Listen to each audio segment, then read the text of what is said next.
queremos dar gracias por habernos traído a este lugar donde podemos estudiar tu palabra en tranquilidad y fuera de la ciudad. Y también te queremos dar gracias por habernos traído sin novedad. Ahora que vamos a abrir tu palabra, pedimos que el Santo Espíritu Santo caiga sobre nosotros como tú nos has prometido. A los que piden, en Zacarías 10:1, que tenemos que pedir por la lluvia tardía en la estación, así estamos pidiendo que la lluvia tardía caiga sobre nosotros y que el Espíritu Santo nos dé entendimiento, discernimiento y que las palabras hagan una transformación en nuestras vidas. También pedimos que los santos ángeles nos acompañen y que nos protejan ahora que vamos a abrir tu palabra y recibamos la bendición. También pido que las palabras que se digan, que sean mandadas por ti y que no sean de ideas humanas. Todo esto te lo pedimos en el nombre de Jesús. Amén.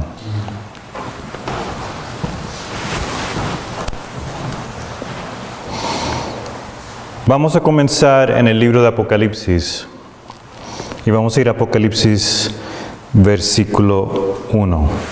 Apocalipsis 1:1. Apocalipsis 1:1.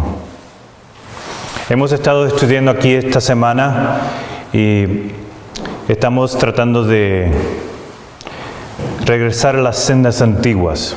Y eso es una razón muy importante por la cual estamos regresando a las sendas antiguas.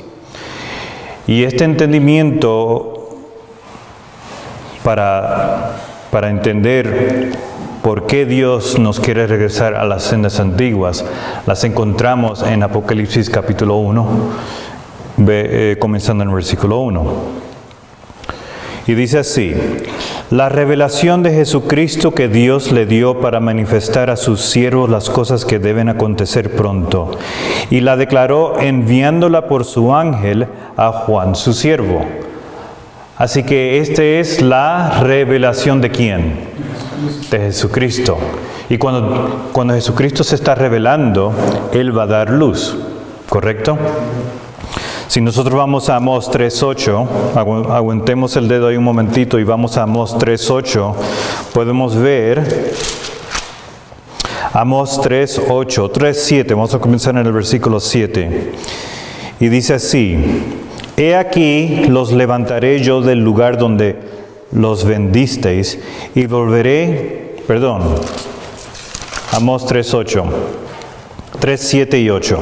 Porque no hará nada el Señor Jehová sin que revele su secreto a sus siervos, los profetas. ¿Qué es lo que dice Apocalipsis 1:1? La revelación de Jesucristo.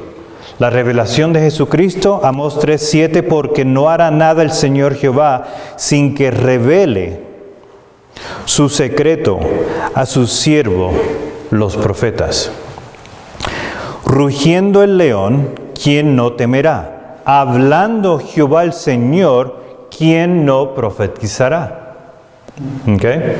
Así que regresando a Apocalipsis 1:1, la revelación de Jesucristo que Dios le dio para manifestar a sus siervos las cosas que deben acontecer pronto, y la declaró enviándola por su ángel a Juan, su siervo. Así que Jesucristo está hablando a través de su siervo. Y cuando Él habla y ruge como león, ¿quién no temerá? ¿Okay? Ahora, el cual ha dado testimonio de la palabra de Dios y del testimonio de Jesucristo y de todas las cosas que Él vio. ¿Y qué es el testimonio? Nomás para identificar precisamente qué es el testimonio. Si vamos a Apocalipsis 19,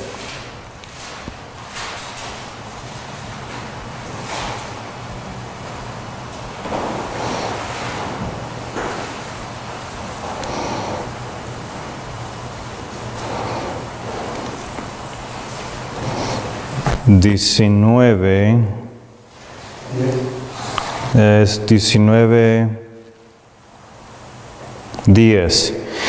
Y yo me postré a sus pies para adorarle, y él me dijo: mira, no lo hagas, yo soy consiervo tuyo, y de tus hermanos, quien tienen el testimonio de Jesús. Adora a Dios, porque el testimonio de Jesús es el espíritu de la profecía. Así que el testimonio de Jesús, ese es el espíritu de la profecía. ¿Y quién es el profeta aquí hablando en el libro de Apocalipsis? Es el profeta Juan. Ahora, ¿cuál es la característica que Juan da repetidamente en el capítulo 1 referente a Jesucristo? Vamos a ir al versículo 8. Y dice así: yo soy el alfa y la omega, el principio y el fin, dice el Señor, el que es y que era y que ha de venir, el Todopoderoso. Ahora, si continuamos en el versículo 11, dice así, que decía: yo soy el alfa y el omega, el primero y el último. Escribe en un libro lo que ves y envíalo a las 7 iglesias que están en Asia: a Éfeso, a Esmirna, y a Pérgamo, y a Tiatira, y a Sardis, y a Filadelfia, y a Laodicea. Y si continuamos en el versículo 17, dice así: y cuando le vi, caí como muerto a sus pies, y él puso su diestra sobre mí, diciéndome: no temas, yo soy el primero y el último. Así que nosotros podemos ver en estos 3 versículos cuál es la característica de Jesucristo que Él repite vez tras vez tras vez. ¿Cuál es? Que Él es el alfa y omega. ¿Correcto?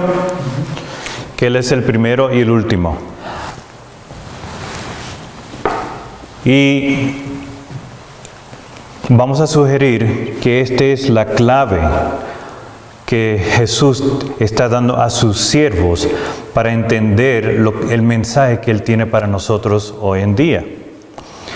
Ahora, ¿qué es lo que representa o significa que Él es el alfa y el omega? Ahora, como nosotros vimos, el testimonio de Jesucristo es que el espíritu y profecía. ¿Y qué dice segunda de Pedro 1:19? Que vamos a ir ahí. Segunda de Pedro 1:19.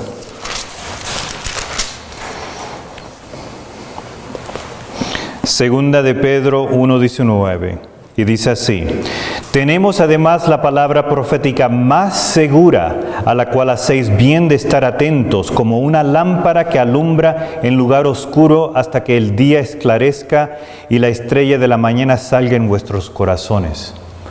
Y como estábamos estudiando esta mañana y ayer, la condición del pueblo adventista, el pueblo de Dios, ¿cuál es la condición de ellos? Está en tinieblas, ¿verdad? Que en oscuridad. Pero aquí dice que a través de la palabra profética, ¿qué es lo que Dios nos va a dar? A lo cual hacéis bien de estar atentos como una lámpara que alumbra en lugar oscuro hasta que el día esclarezca y la estrella de la mañana salga en vuestros corazones. Entendiendo primero esto, que ninguna profecía de la Escritura es de interpretación privada. Porque la profecía no vino en tiempo pasado por la voluntad del hombre, sino que los santos hombres de Dios hablaron siendo guiados por el Espíritu Santo. ¿Ok? Ahora, si la profecía no es de interpretación privada, ¿en qué la podemos basar? Nosotros como pueblo adventista, ¿cuándo fue que las profecías fueron reveladas a nosotros? 1840 al 44, que Dios nos dice en el conflicto de los siglos que fue una gloriosa manifestación del poder de Dios. ¿Y quién fue el escogido para encontrar estos tesoros, estas joyas dentro de la Biblia? Guillermo Miller. Y las pusieron en la tabla de 1843. Así que si las profecías no son de interpretación privada, todo lo que tenemos que hacer es ir a lo que Dios nos ha dado como pueblo y ver cómo Dios interpretó las profecías con el siervo que Él escogió, ¿correcto? Así que podemos ver aquí que las profecías están explicadas en esta tabla. Por eso la profecía de esta tabla, ¿dónde se encuentra? Habacuc 2, del 1 al 4, y dice, para que leyera, salga corriendo, ¿verdad que sí? Yo no tengo que depender de ningún hombre para interpretar esto, porque yo puedo venir aquí y leerlo, ¿verdad que sí? Así que no es de interpretación privada. Ahora, vamos a continuar con el alfa y el omega. ¿Dónde encontramos en la palabra de Dios, en el testimonio, qué significa el alfa y omega? ¿Dónde encontramos eso? Lo encontramos en Isaías, actualmente ya lo leímos parte esta mañana, Isaías 44, 6 al 8, y dice así: Así dice Jehová, el Rey de Israel y su Redentor, Jehová de los ejércitos: Yo soy el primero y soy el postrero. Y fuera de mí no hay Dios. ¿Y quién como yo proclamará y denunciará esto y lo ordenará por mí como hago yo desde que establecí el pueblo antiguo? Anúncienles lo que viene y lo que está por venir. Cuando Dios estableció el pueblo antiguo, ¿qué es lo que Él estaba haciendo? Anunciando lo que viene y lo que está por venir. No temáis ni os amedrentáis. No te lo hice oír desde antiguo y te lo dije. Luego vosotros sois mis testigos. No hay Dios sino yo. No hay fuerte ni conozco ninguno. Y si queremos ir a un segundo testimonio, nomás miren la página al capítulo 46 y dice así: Acordaos de las cosas pasadas desde la antigüedad, porque yo soy Dios y no hay más Dios, y nada hay semejante a mí, que anuncio lo por venir desde el principio y desde la antigüedad lo que aún no era hecho. Que digo, mi consejo permanecerá y haré todo lo que quiero. Así que Dios aquí nos da un segundo testimonio de que Él anuncia lo que va a ocurrir al final. ¿Cómo? Desde el principio. ¿Correcto? Ahora, la profecía de esta tabla. ¿Cuál fue la profecía de esta tabla? 2300. No, de la tabla. ¿Dónde se encuentra en la Biblia? Habacuc 2, del 1 al 4, ¿correcto? Ahora, hay una segunda profecía que se encuentra en la palabra de Dios referente a estas tablas. ¿Cómo? Isaías 30, y eso lo vamos a leer ya mismo. Pero antes de ir a Jeremías 30, voy a ir al conflicto de los siglos, nomás para ponerlo en contexto.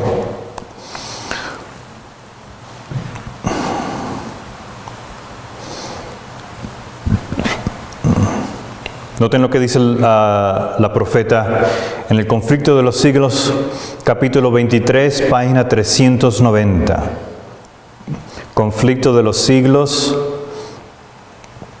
capítulo 23, página 390, y dice así: Una porción de la profecía de Ezequiel fue también fuente de fuerza y de consuelo para los creyentes. Tuve además revelación de Jehová que decía: Hijo del hombre, ¿qué refrán es este que tenéis en la tierra de Israel que dice: se van prolongando los días y fracasa toda visión? Por tanto diles: han llegado los días y el efecto de cada visión.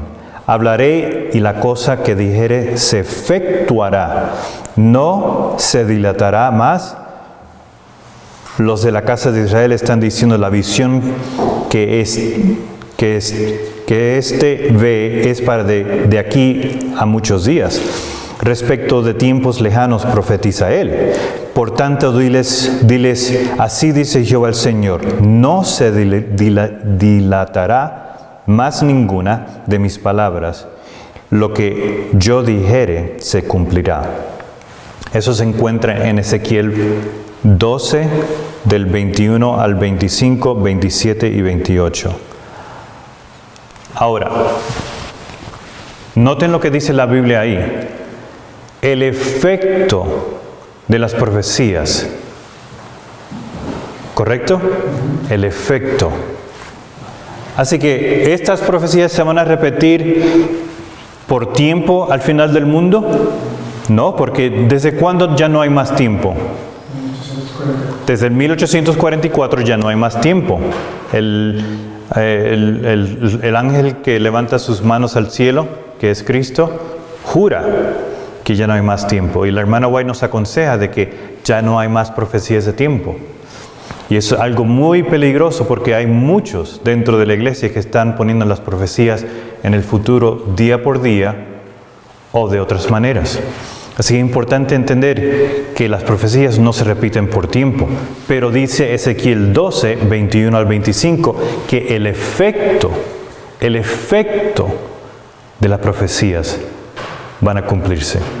Y es muy importante entender eso, por eso es que estamos estudiando el pasado. No solamente eso, pero Cristo se está revelando, y cuando Él se revela como el alfa y el omega, Él nos está diciendo, estudien el pasado porque se va a repetir. ¿Y dónde más encontramos eso? Vamos a Eclesiastés. Eclesiastés.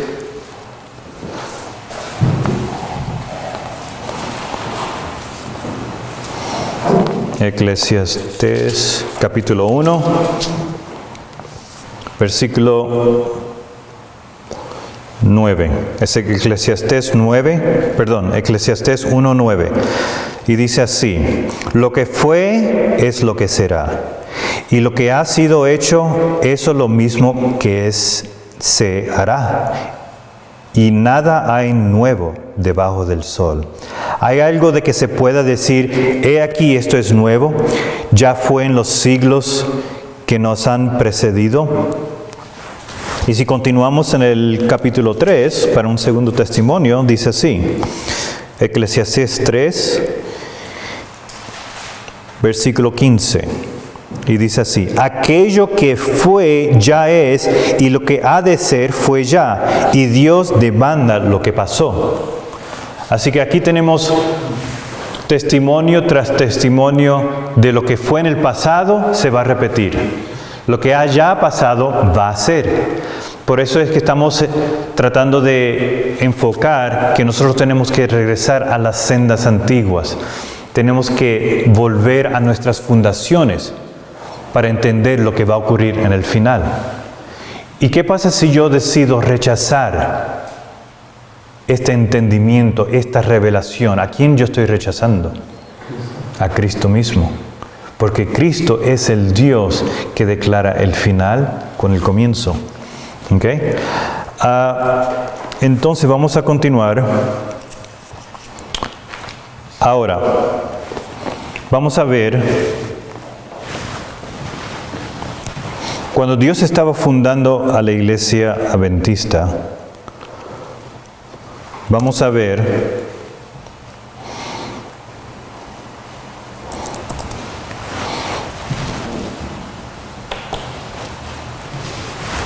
unas citas del testimonio de profecía, que es la palabra de Dios.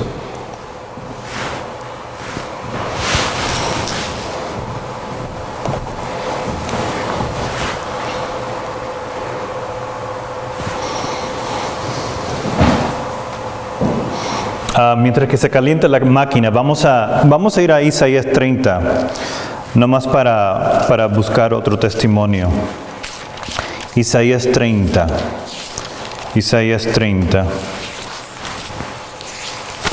Y dice así, Isaías 30, versículo 1.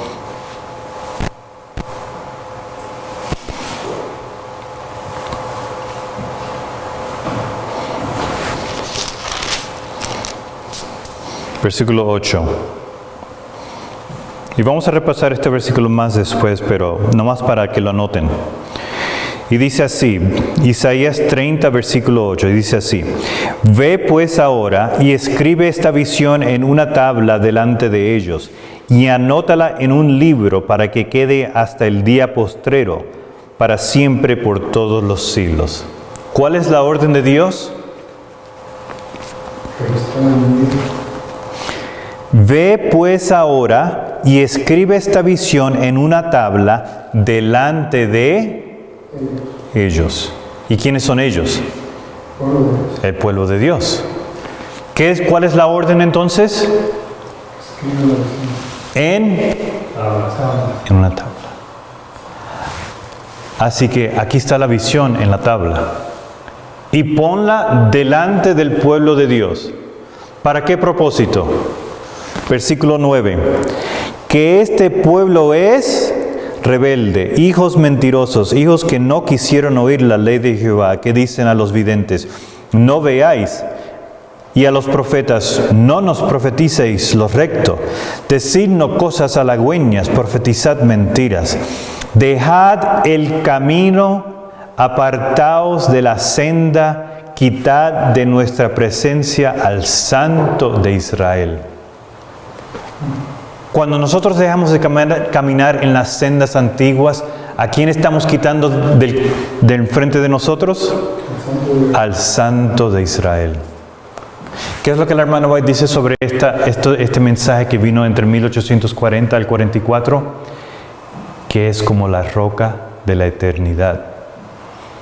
Y entonces ella dice, todos los mensajes. Ella no dice todos los mensajes excepto el 25-20. Nunca dice eso. Ella dice todos los mensajes dados entre 1840 y el 44 deben de ir a todas las iglesias ahora, porque nos hemos desviado del camino del Santo de Israel. ¿Ok? Ahora vamos a notar en esta cita, en el conflicto de los siglos, capítulo 24, vamos a notar cuál fue el enfoque de la predicación en el periodo de 1840 al 44.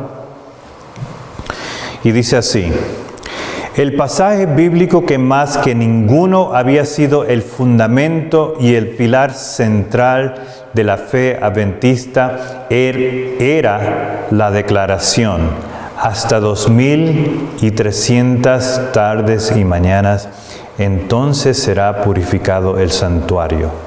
Daniel 8:14. Estas palabras habían sido familiares para todos los que creían en la próxima venida del Señor. La profecía que encerraban era repetida como santo y seña de su fe por miles de bocas. Así que esta profecía de los 2300 años ¿era qué?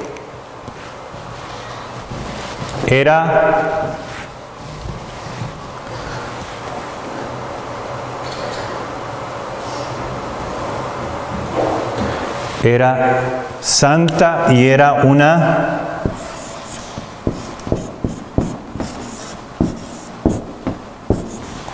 qué?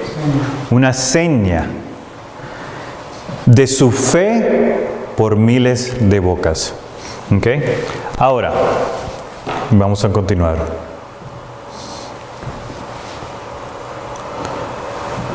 Noten lo que dice aquí. Todos sentían que sus esperanzas más gloriosas y más queridas dependían de los acontecimientos en ella predichos.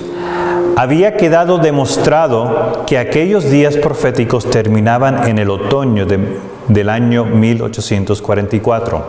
En común con el resto del mundo cristiano, los adventistas creían entonces que la tierra o alguna parte de ella era el santuario. Entendían que la purificación del santuario era la purificación de la tierra y por medio del fuego del último y supremo día, y que ello se verificaría en el segundo advenimiento, De ahí que concluyeron que Cristo volvería a la tierra en 1844. Ahora, ¿Cristo volvió en las nubes en ese periodo? Sí, y eso lo podemos encontrar en ¿dónde? No es para... no es para verificar, lo podemos encontrar en Daniel 7:13. Miraba yo en la visión de la noche. ¿Cómo fue que Cristo vino? En la visión de la noche. ¿A quién fue que se le dio una visión?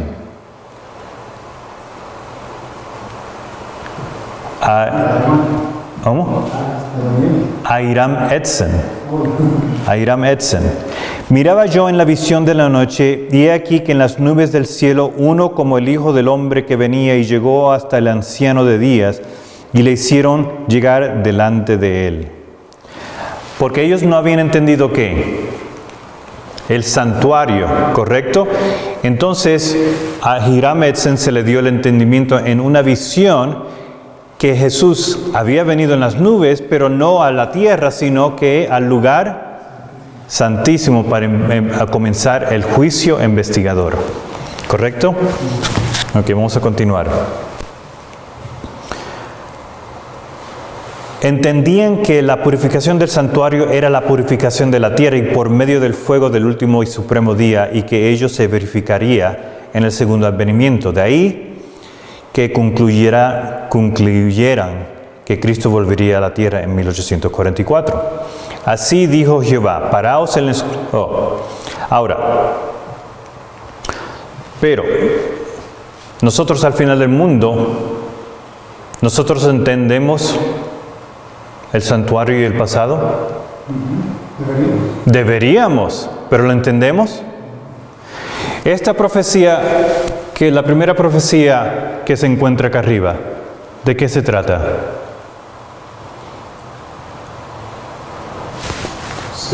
De 7 tiempos, ¿correcto? O 7 veces. Ahora, ¿eso tiene que ver algo con el santuario? Sí, el levantamiento, el inicio del levantamiento. Cuando el sacerdote, después que, si ustedes se recuerdan en Israel antiguo, cuando traían el animal, la oveja, para ser matada por los pecados, ¿qué es lo que hacían cuando lo llevaban al santuario? ¿Cómo? ¿Y qué hacía la persona? La persona tenía que matar al animal, ¿perfecto o imperfecto? Perfecto. Y entonces el sacerdote ¿qué hacía? Cogía la sangre, ¿verdad que sí? ¿Y qué es lo que estaba ocurriendo en ese momento de ahí? Transfiriendo los pecados del humano a la sangre, ¿correcto? Y entonces el sacerdote ¿qué hacía con esa sangre?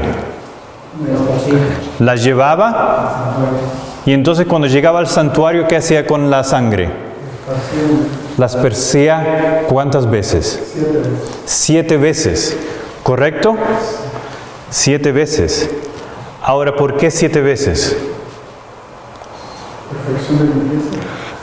Para la limpieza, pero ¿qué representaba eso? Si los judíos no hacían eso, ¿qué iba a ocurrir con ellos? La maldición venía, ¿correcto?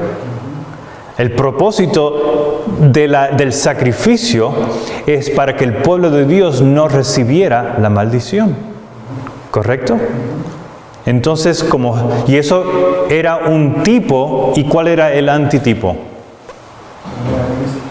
Cuando Jesús murió en la cruz. Cuando Jesús murió en la cruz era el antitipo, y el antitipo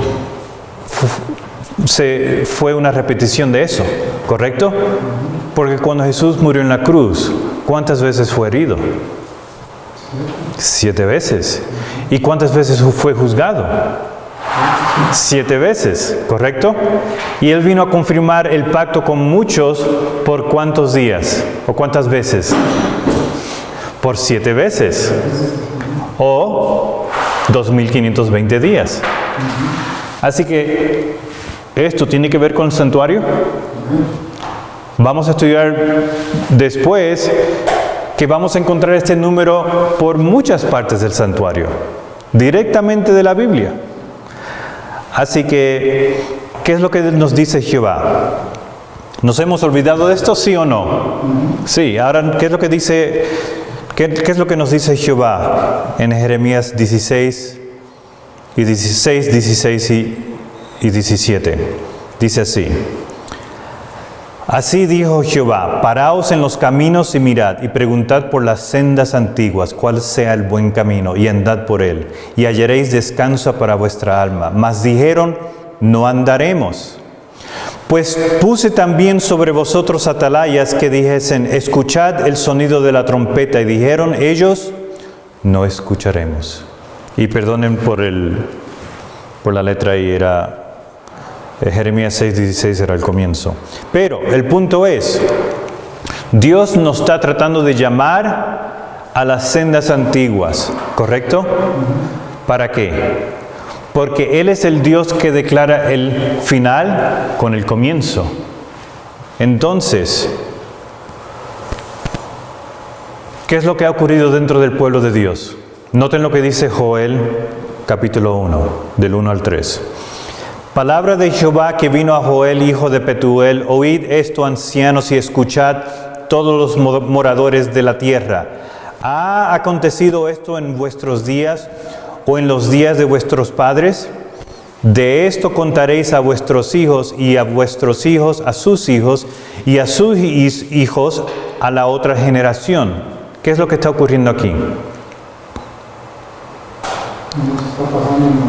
Si Dios es el Dios que declara el final con el comienzo, Dios le está hablando a quién aquí. Específicamente, ¿a quién le está hablando?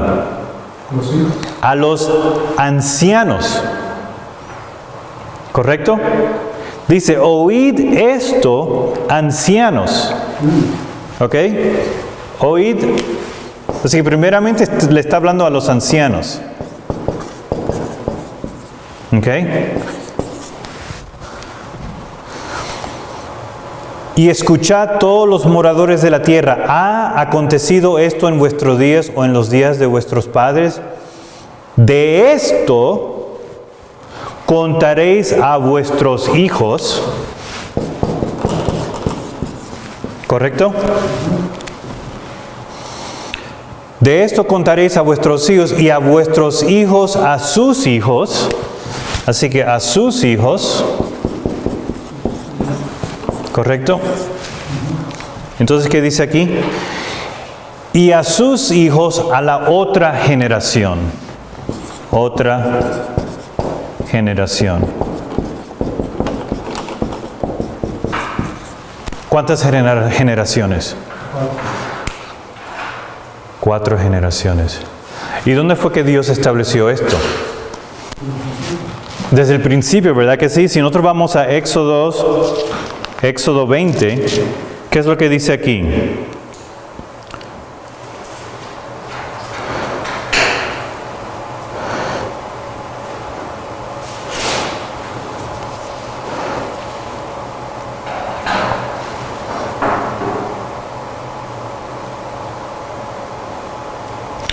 Versículo 5. Vamos a comenzar con el 3. Éxodo 23. No tendréis dioses ajenos delante de mí. No te harás imagen de ninguna semejanza de cosa que esté arriba en el cielo, ni abajo en la tierra, ni en las aguas debajo de la tierra. Ni te inclinarás a ellas, ni las honrarás, porque yo soy Jehová tu Dios, fuerte, celoso, que visito la maldad de los padres sobre los hijos hasta la tercera y cuarta generación. ¿Correcto? Y de la misma manera, cuando Dios le dio al pueblo judío los 10 mandamientos, ¿qué es lo que ellos tenían que hacer con la ley? Pero no solamente eso, ellos tenían que repetírsela a sus hijos y a la otra generación y otra generación. ¿Y qué es lo que dice aquí? De esto contaréis a vuestros hijos y a vuestros hijos, a sus hijos y a sus hijos a la otra generación. ¿Por qué? Noten lo que dice en Joel 1:4 ahora. Lo que quedó de la oruga comió el saltón, y lo que quedó del saltón comió el revoltón, y la langosta comió lo que del revoltón había quedado. ¿Qué es lo que Dios acaba de describir ahí? 4 más generaciones. ¿Cómo? 4 generaciones. 4 generaciones. Pero ¿qué más Dios está describiendo ahí? Insectos. ¿Insectos? ¿Cuál insectos Él está describiendo? El saltón. La oruga. El revoltón. Y la langosta. Esos son las 4 etapas de la langosta. Es el mismo insecto, es la langosta. ¿Y en la Biblia qué es la langosta? La langosta es, bueno, no vamos a estudiar eso ahora. No sé si uno de los otros que están hablando van a estudiar eso, pero la langosta es... Las sendas antiguas. Eso si estudian las sendas antiguas lo van a entender. ¿Qué es? ¿Cómo? El Islam. Nomás para, vamos a Jueces 6. No, Josué 6. Josué. Creo que es en Josué.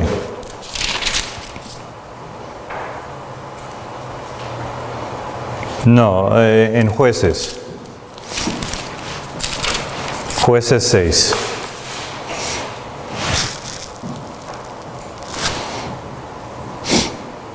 Vamos a comenzar en el versículo 1. ¿El pueblo de Dios era fiel?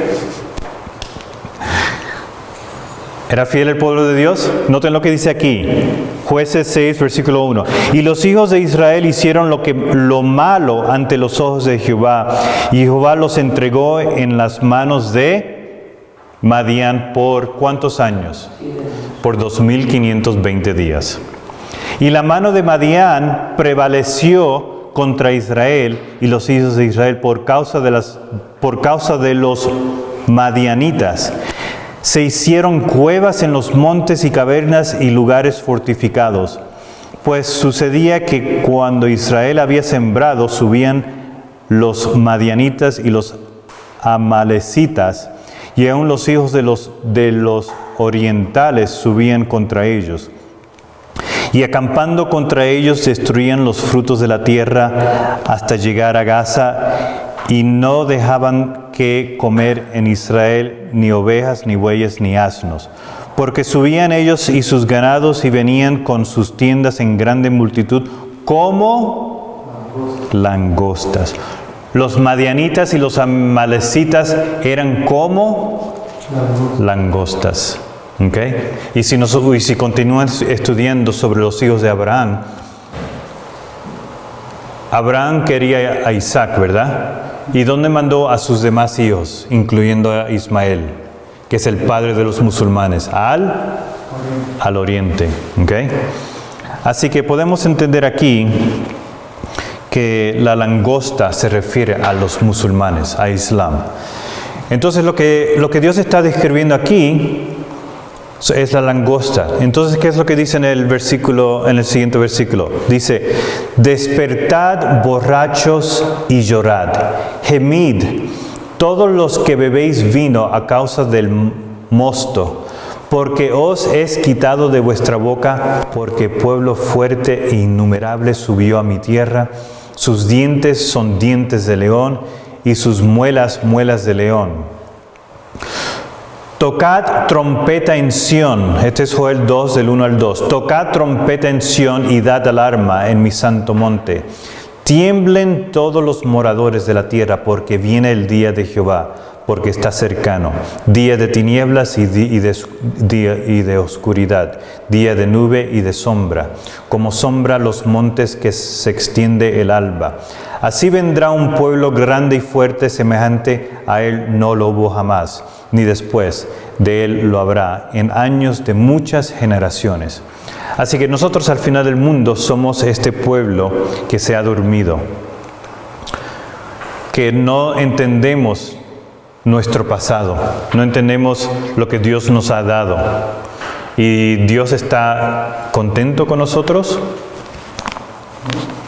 No está contento y Él quiere que nosotros regresemos a donde Él, ¿verdad que sí? Si vamos a Isaías 1, capítulo 1, versículo 2 dice: Oíd cielos y escucha tú, tierra, porque habla Jehová.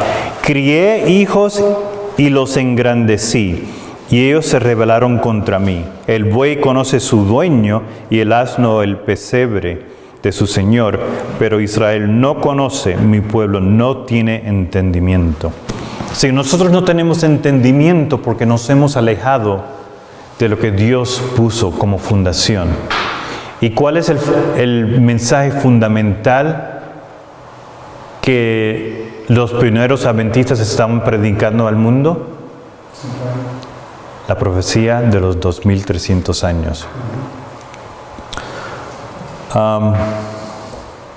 ¿Cuánto tiempo? 10 minutos. No más para notar la importancia de los musulmanes y del Islam. Cercano está el día grande de Jehová, cercano y muy próximo, es amarga la voz del día de Jehová. Gritará allí el valiente, día de ira aquel día de angustia y de aprieto, día de alboroto y de asolamiento, día de tinieblas y de oscuridad, día nublado y de entenebrecimiento, día de trompeta y de algazara sobre las ciudades fortificadas y sobre las altas torres. Y si uno continúa en la palabra de Dios, ¿qué va a pasar con esas altas torres? Noten en Isaías 24 al 26. Tus bueyes y tus asnos que labran la tierra comerán grano limpio aventado con pala y criba. Y sobre todo monte alto y sobre todo collado elevado habrá ríos y corrientes de aguas el día de la gran matanza, cuando caerán las torres. Cuando caerán las torres, la lluvia tardía empieza a caer en medida y después de la ley dominical sin medida. Y la luz de la luna, ¿y quién es la luna? La profeta, el espíritu de profecía, la hermana White dijo que ella era la luz menor, ¿verdad que sí? Y la luz menor es la luna. Y la luz de la luna será como la luz del sol, y la luz del sol 7 veces mayor como la luz de 7 días, el día que vendaré Jehová la herida de su pueblo y curaré la llaga que él causó. ¿Y cuál es el insecto, de acuerdo a Joel, que ha venido y ha causado toda esta herida? La langosta. Hemos dejado la creencia de la langosta de los musulmanes y por lo tanto el entendimiento que de las sendas antiguas las hemos estado perdiendo. ¿Okay? Ahora, esto ya lo leímos. Me brinqué adelante. Ahora, ¿quién fue el escogido por Dios para encontrar los tesoros, las joyas, cuando Dios estaba fundando la iglesia adventista? Guillermo Miller. Ahora noten lo que él dice aquí. Empecé en el Génesis y seguí leyendo poco a poco. Y cuando llegué a un texto que no podría entender, buscaría en la Biblia para saber lo que significaba. ¿No es eso lo que acabamos de hacer? Ese es el método que Dios usó para darle la luz a Guillermo Miller.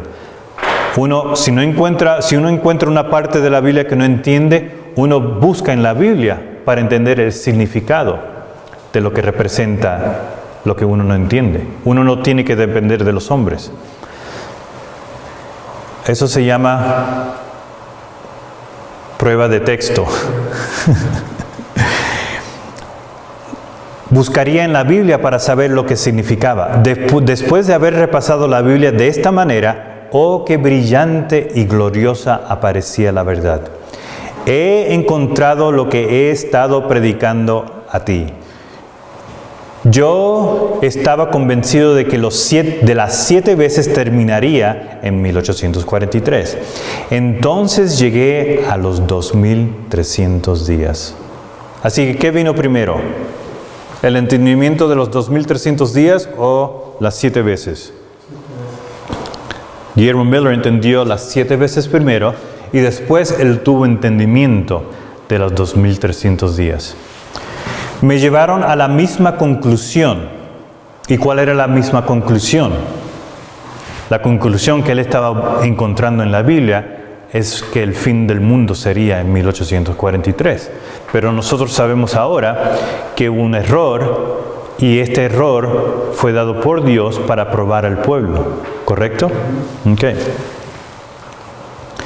Me llevaron a la misma conclusión, pero no tenía ni idea de saber cuándo el Salvador iba a venir y yo no lo podía creer. Pero la luz me llamó la atención con tanta fuerza que no sabía qué hacer.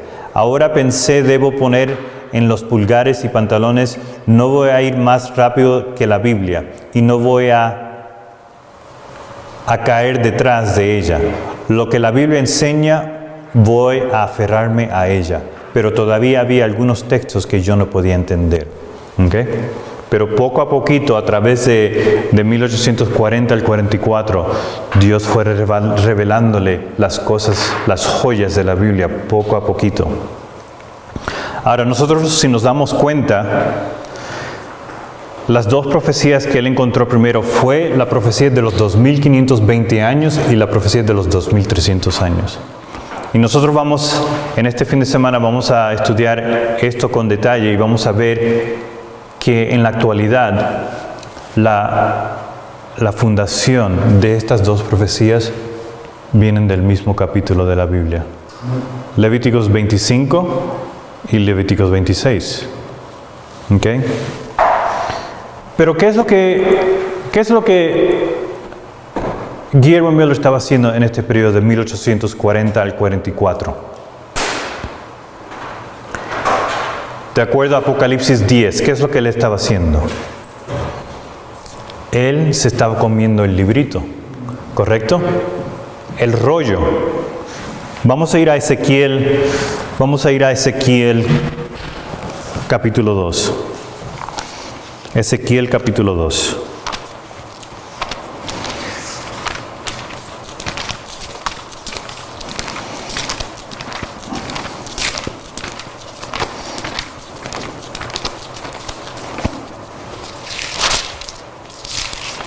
Ezequiel capítulo 2 y vamos a leer en el versículo 8 y dice así: Mas tú, hijo de hombre, oye lo que yo te hablo. No seas tú rebelde como la casa rebelde. Abre tu boca y come lo que yo te doy. Y miré, y he aquí una mano extendida hacia mí, y en ella había un rollo de libro. Y lo extendió delante de mí, y estaba escrito por delante y por detrás, y había escritas en las endechas lamentaciones. Y había escritas en él endechas, lamentaciones y ayes. Y me dijo: hijo de hombre, come lo que hayas, come este rollo, y ve y habla a la casa de Israel. Y abrí mi boca y me hizo comer aquel rollo. ¿Quién estaba cumpliendo esto en Apocalipsis 10? Bueno, sí, pero fue Guillermo Miller. Él se estaba comiendo el rollo, ¿verdad que sí? ¿Y de qué se trata este rollo? Vamos a terminar aquí. Vamos a ir a Zacarías.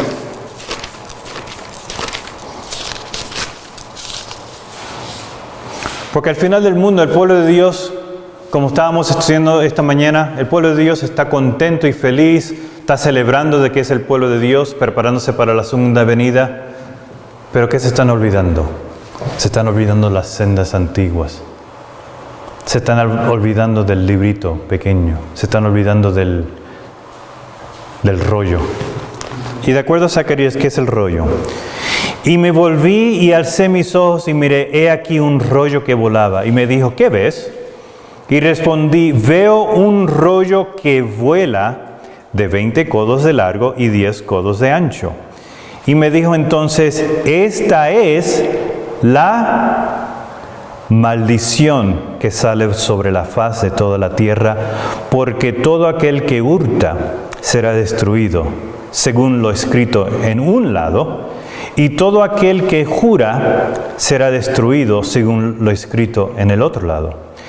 Yo la haré salir, dice Jehová de los ejércitos, y vendrá a la casa del ladrón y a la casa del que jura falsamente en mi nombre, y permanecerá en medio de su casa, y la consumirá con su madera y sus piedras. ¿No fue eso lo que estudiamos en el estudio previo en Jeremías 5? ¿Cuál es la leña? ¿Y dónde se encuentra esta maldición? En el rollo. En el rollo. ¿Y cuál es la medida del rollo?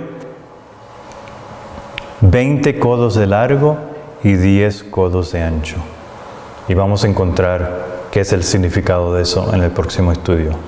Sí, vamos a terminar con una oración. Los que me pueden acompañar,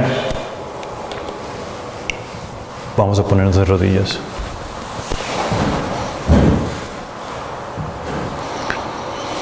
Buen Dios que estás en los cielos, santificado sea tu nombre. Oh Dios, cuán poderoso y cuán increíble es tu palabra, que es una luz para nosotros, una luz para nuestro camino.